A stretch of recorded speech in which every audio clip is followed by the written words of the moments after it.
Good morning, everyone. Alessandro Piovesan from the silo at the magnificent Hunt Hill Farm. Yes, magnificent indeed.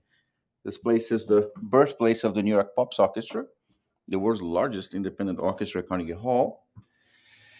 Is the home of the Skitch Henderson Museum, the Silo Cooking School, the Art Gallery, the 1836 Barn, and so many other amazing things. I really love here. Wake up in paradise every morning is nothing but amazing. I am so excited. This song is Love Me Two Times by The Doors, which I'm trying to get it. I received a while back a link from a friend, became a friend, and appreciate The Doors as well. And then she sent me this link. Renata, I'm trying. I'll get it soon. I just love The Doors. Love me two times, baby. Love me twice today. Love me two times, girl. I'm going away. I'll get this one. I'm not going to be able to sing it and play it at the same time, but at least I can do one or the other. Actually, Doors is one of the only band. Is the only band I can actually sing anything from because that's how I learned English. I memorized 73 lyrics, 3 poetry books, and voila, je parle anglais. I can only learn through music. Some people learn, the grammar, the stuff, studying and all that. I can't. What I do, that's the same thing I learned a little bit of French and Italian is I get songs that I like with a cool message. I listen to the songs until my ears bleed. I memorize it to the point where I can actually sing the song without looking at the words and not trying to understand either. I'm just trying to sing it perfectly. Imitation. Da, da, da, da, da. That's what I did with The Doors. Once it's in my head and I can sing it, then I start the process of translating it and see if it makes sense. So, because the grammar is already there. That's why I don't know anything about English grammar, French grammar, Italian grammar, Portuguese, Spanish grammar. I can communicate, I can write, not in Italian, French, but in Spanish, Portuguese, and English. I can write, I can read, I can do whatever. I just can't understand how the grammar works, but honestly, I don't really care. As long as I know it's right, I don't care how we get there. I just repeat what's right, and it's right. It is. Ooh, my head is kind of trying to find a new position in my head.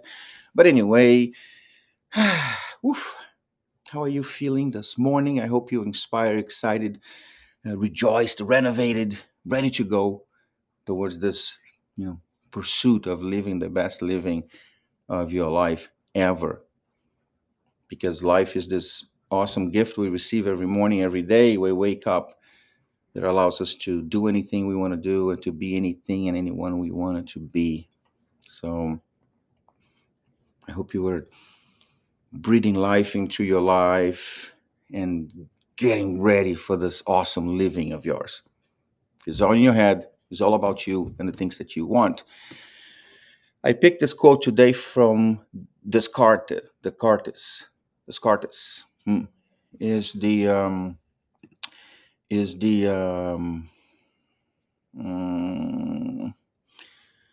he's known for the "think, therefore I exist" quote. Right? It's one of the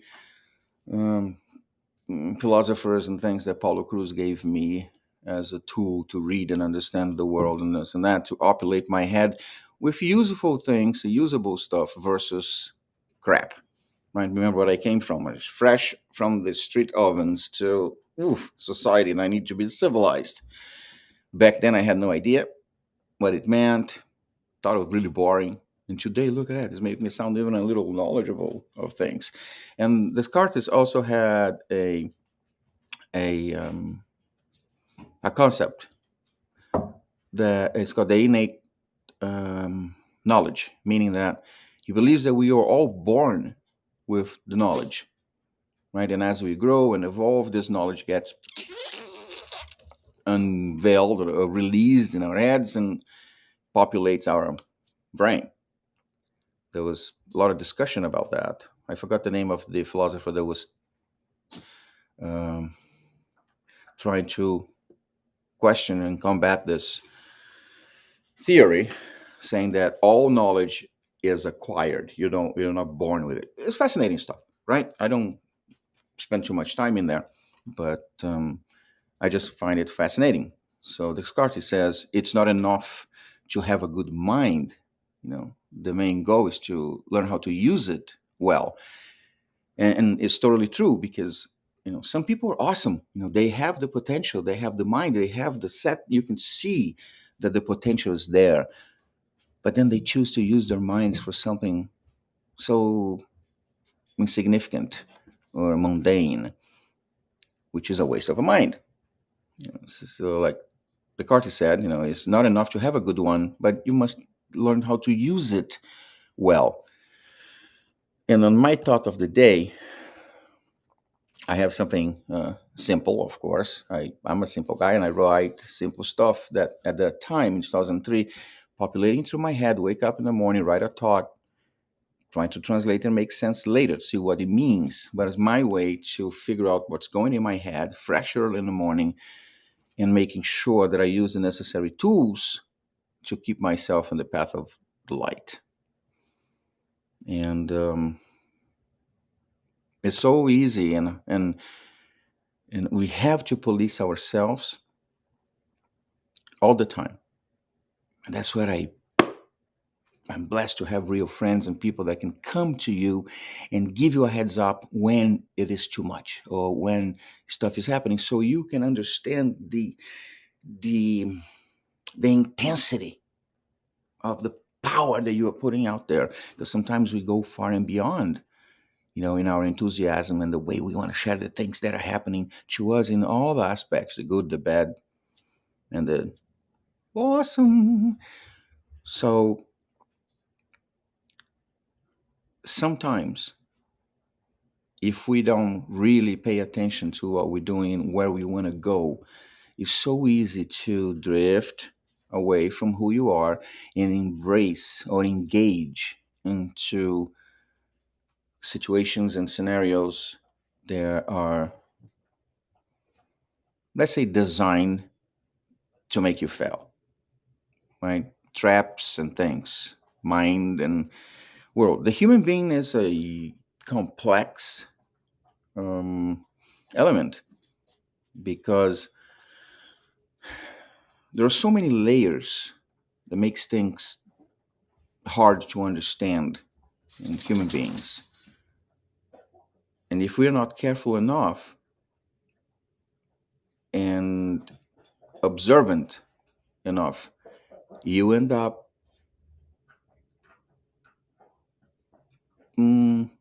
unaware of people's true colors. We must be very observant and aware for those subtle changes that means a lot and says a lot of things, especially when people are surrounding you and there's a lot of pretending all the time. And you must be aware because some of it doesn't really harm you, but some of it can really cause you problems, especially when you're building a team and putting together the elements that will help you propel towards an awesome outcome. My thought of the day says this: it is very important to contribute to a process that, when well accomplished, will show as a tremendous success to everyone. Instead of trying hard to be the center of attention in all processes, try to make your life an example to be followed by the ones around you, and never try to live other people's lives. I posted this before a few months ago, because sometimes, especially when you have a process that can bring light into the scenario, situations, or any other stuff, lots of people come and get together or close or attached to you simply because they want to shine a little bit under your light or that particular light, which is totally normal, right? But sometimes people go far beyond that, just the healthy amount of, um, what can I say? A healthy amount of interaction and participation and so forth in the process, and started to chase the spotlight within the process so you can hit them at all times. And that could be harmful, especially if you're trying to build a harmony team, right? And everywhere you can see this in your life, in any process. I just sometimes have more opportunities to experience those things because of the nature of what we do, and you know where we are. But again, it's just a matter of understanding and trying to figure out in your head. But the worst kind of individual that can surround you are those that want to take your credit, right? It's like in psychology, they call it projection. It's like this: you know someone that does exactly what you would like to do, okay? Whatever it is, but does it well. And you actually have to admit you admire the way things are done. You say, wow, that's exactly how I want to do it. You might have even have a connection with this person. Then you look at yourself and see who you really are. You want to do all those things and all of that, but in your gut, right in there, you know that you are not mentally prepared for that particular um, level of enlightenment. Let's put it this way. But then the fact that you were not, and you know that you are not, but you do have the capability to do it, but you choose not to. But at the end of the day, what you really want is to do that, but you won't. You develop some kind of, you know, rage or fury against that particular individual.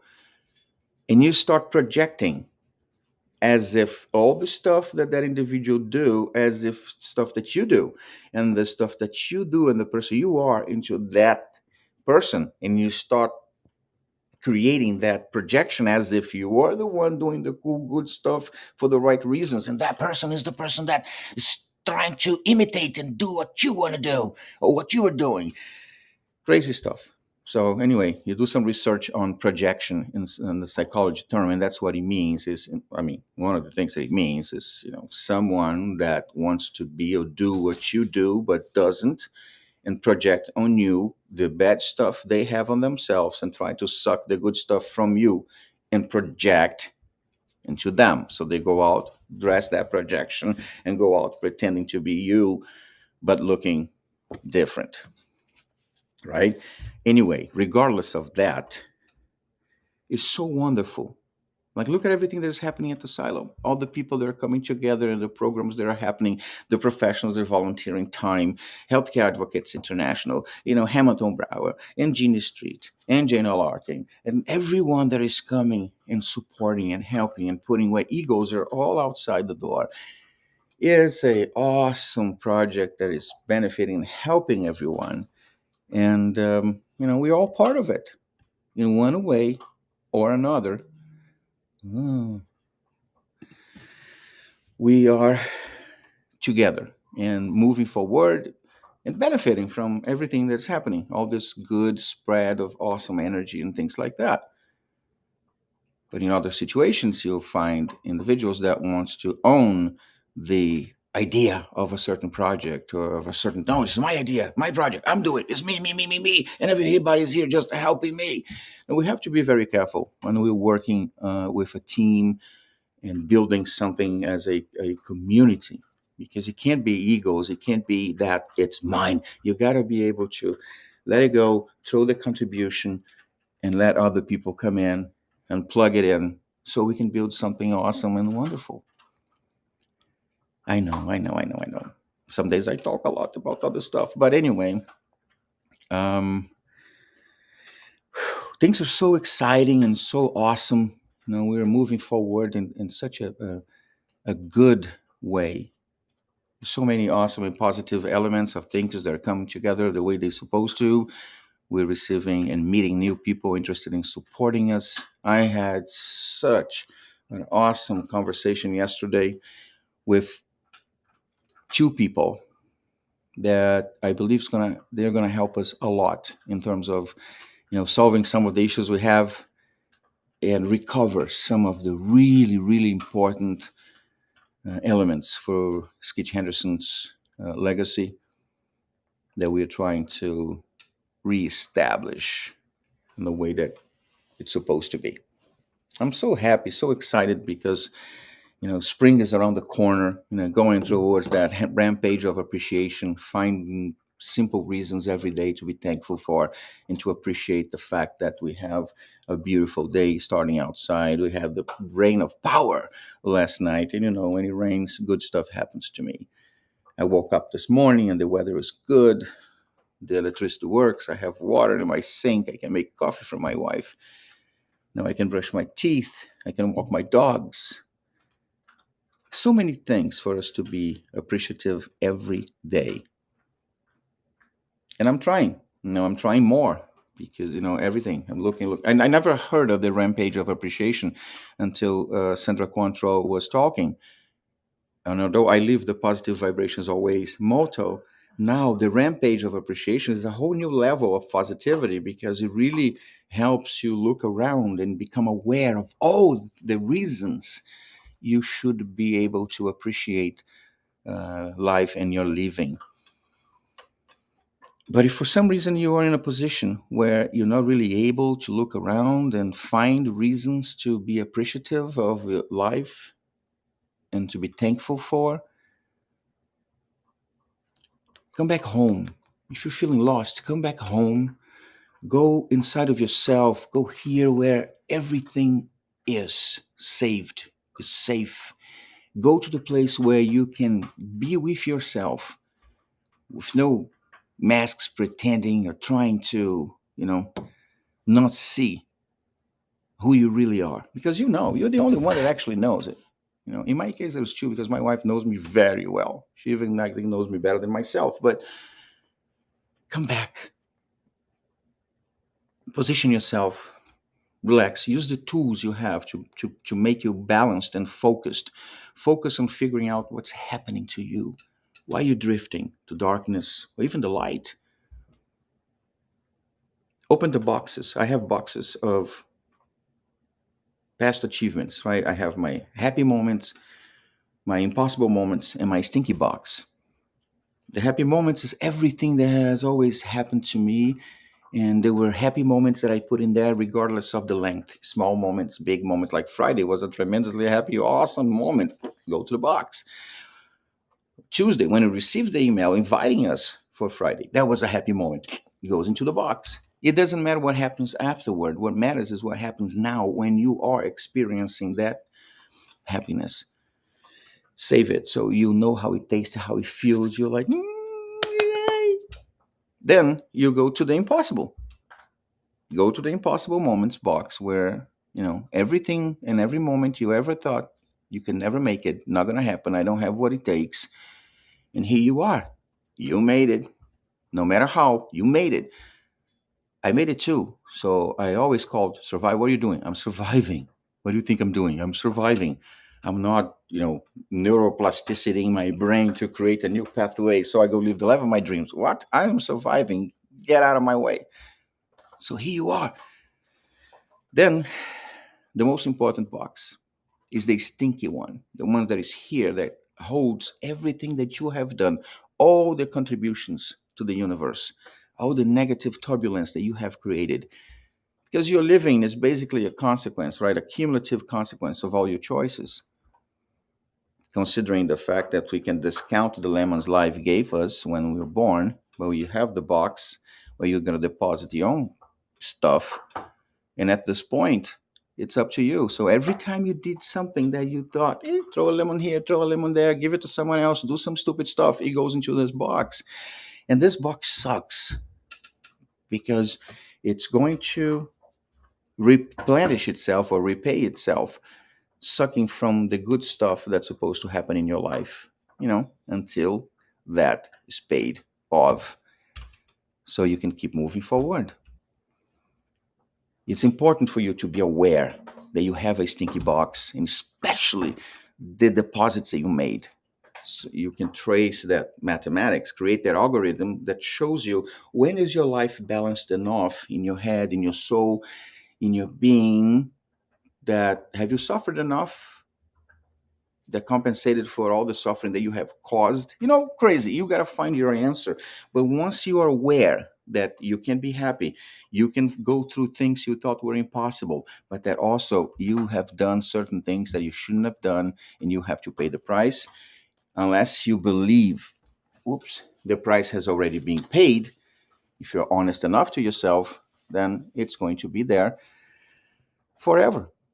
But once you make this connection and are totally aware of your powers, of your abilities, and your responsibilities, come back to the world, come here and go face the truth of living. Because your life is everything you need, is amazing, is free, is awesome, and allow you to be and do anything you want. And free will let you make those choices. Now, remember the stinky box. Everything that you do that could cause a negative turbulence into the world around you is going to go there. And you going to have to pay for it. It's a simple thing. Now, if you believe you can use tools that can help you identify those trends and maximize the tuning power of your brain, visit workshop.thesilo.org and register for the experiential workshop series. Survivor to Thriver is so amazing. You're going to meet so many good people. And Valerie Walsh, right? Valerie Walsh from Shatter to the Core is one of our main presenters. She's going to be sharing live her life story. Unbelievable. So workshop.thesalo.org, you can register for free and you can come. And thanks to Healthcare Advocates International, who are helping us keeping the lights on, you can have this at no cost. And of course, all the professionals, they're volunteering their time and expertise to share those amazing tools with us to help us get unstuck. And I'm gonna keep asking because my daughter's not here, but she talks to me every day. So please, if you can, send people subscribe to positivevibrationsalways.org, what takes to my YouTube channel. We're building such an amazing community of like-minded individuals that wants to share the good stuff. All right, this is Russell, my boy. He's a wire hair miniature schnauzer, meaning our wire fox terrier had a little relationship with Mr. Wolf, our miniature schnauzer, and we had 7 of these awesome puppies. Russell is named after Skitch, because Skitch was a Lyle Russell, um, Cedric Henderson, Skitch Henderson. So Heidi's dog is Cedric. We gave her one puppy, and this is Russell. He's awesome. He is the firstborn of the litter, and super hyper, super cool. Well, anyway, thank you for being here with me every morning and help me, share my truth and the things that are happening. If you want to come to the farm and just, visit, connect with Mother Nature, hear the birds, learn some of the history, relax, just come here. It's an awesome place, 44 Upland Road. And in your way, if you can bring 1 pound of non-perishable food, that will be donating to support New Milford Social Services fight to eradicate hunger in our town, while at the same time, we are supporting the achievement of the United Nations 17 Sustainable Development Goals, which is number 1 and 2, eradicate extreme poverty and hunger. It means so much to me because an empty stomach feeds a very dangerous mind. And of course, we want to put a shout and a super positive vibrations and thoughts and prayers and all the good stuff for the people of Ukraine. They're facing this horrible tragedy, this monster. And these people need so much help. And talking on the help part too, please be mindful, do research. If you're intending to donate to support the people in Ukraine, don't donate to any button that shows donate now, help Ukraine. Do some research. See who you're donating this money to. And if this organization really have the power and the ability to get this money to the Ukrainian people's hands or to their needs. Unfortunately, we're dealing with human beings and money. And people are capable to do weird things when you're talking about money. So be careful. Your willingness to help the people of Ukraine can end up providing a source of revenue to some individuals with bad intentions. Just do some research before pressing the button, but please help. Help if you can. In the meantime, I want to wish you a super ultra fantabulous day filled with love and happiness and the certainty that if you apply yourself towards living the life and the living of your dreams, you can. You got what it takes. And don't let anybody convince you to the contrary. with tons and tons and tons of positive vibrations always. Thank you.